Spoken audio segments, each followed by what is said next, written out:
Hi, this is Stella Burkhalter, and I want to know, what story are you telling yourself today? Is the story, I am so blessed by God, I have everything I need?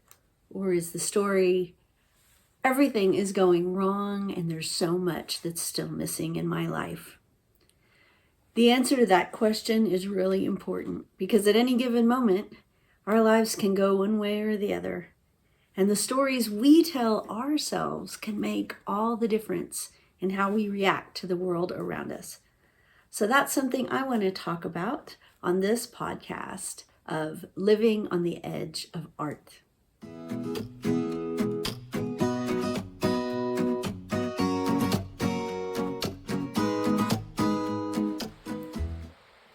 I started this podcast because I was in an in-between, and I still kind of am, and I didn't have a church to go to because I was still searching.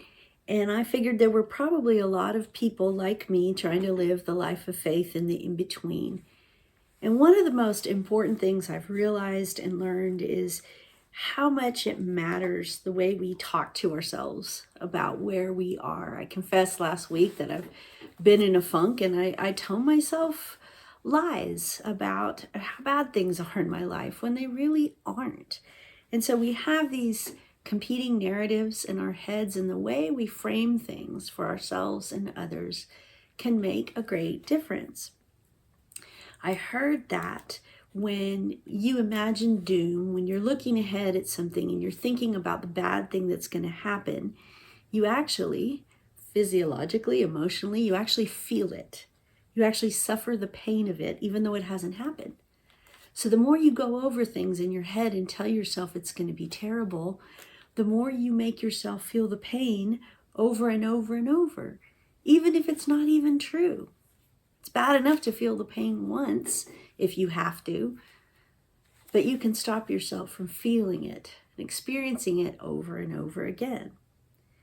I think we're natural storytellers, and so we want to make sense of what's happening to us at any given moment.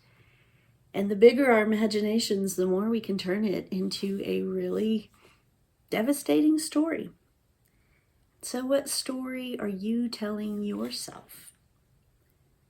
One of the things that I am doing this year in the podcast is reading through the Bible and podcasting about what I'm reading.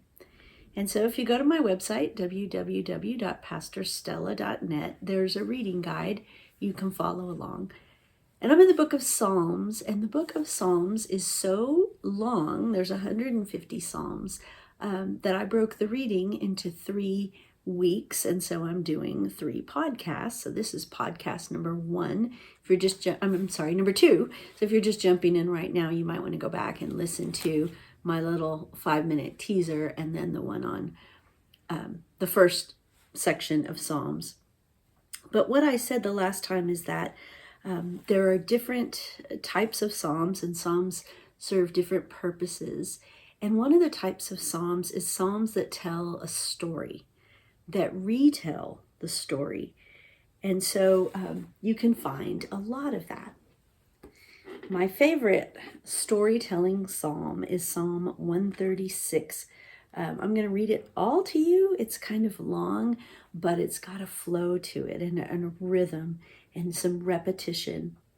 And the way this psalm was probably used is the people would repeat back the repeated line. And so it was a back and forth. It was a way that people were brought together in the psalm. The repeated line in this translation, the New Revised Standard, the repeated line is, "His steadfast love endures forever." And that phrase, steadfast love, the Hebrew word is hesed.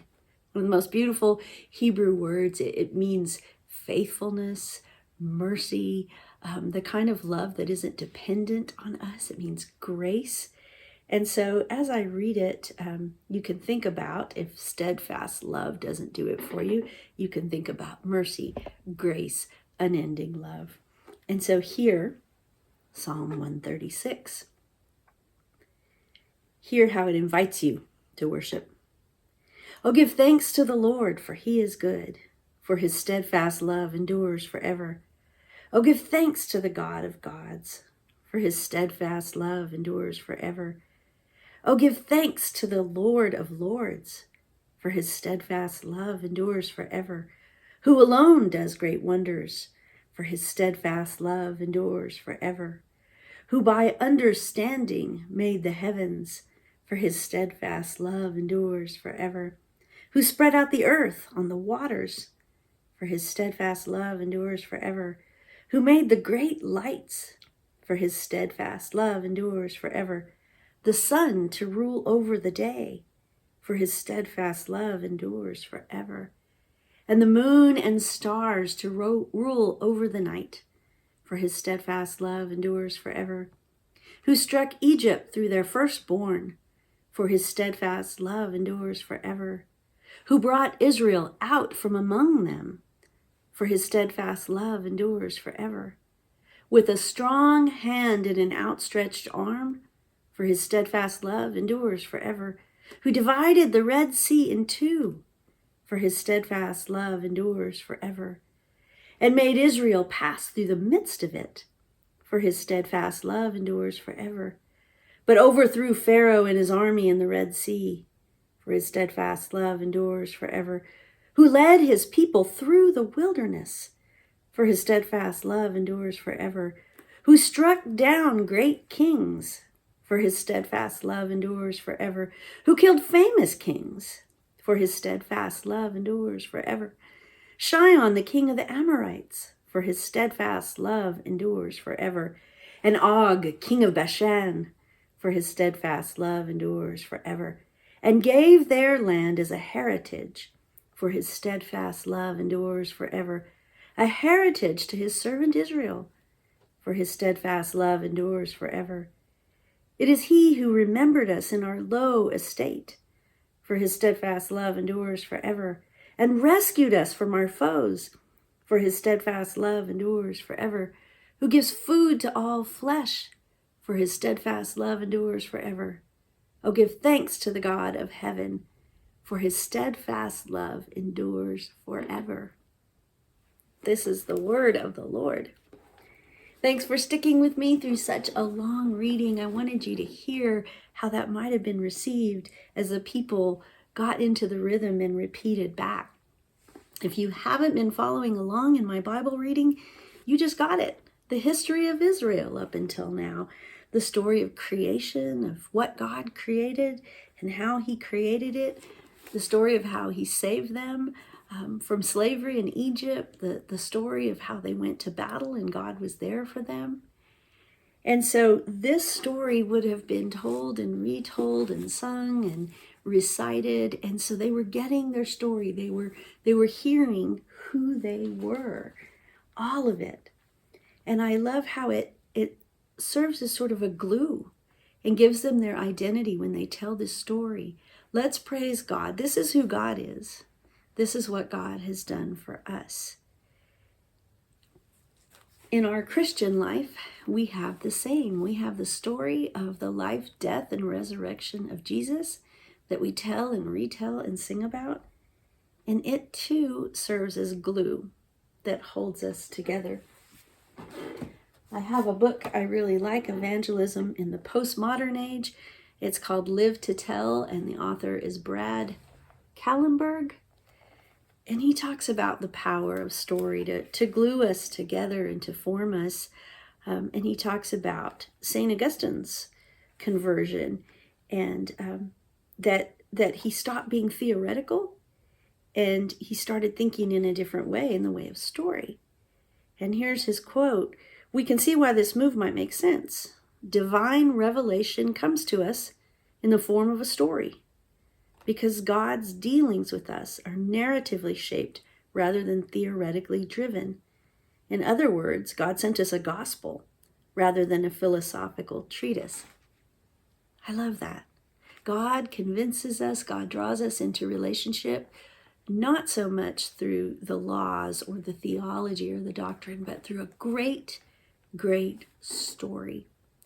And so for those of us who live on the edge, remembering our story through the Psalms, through Scripture, can help pull us through the difficult times.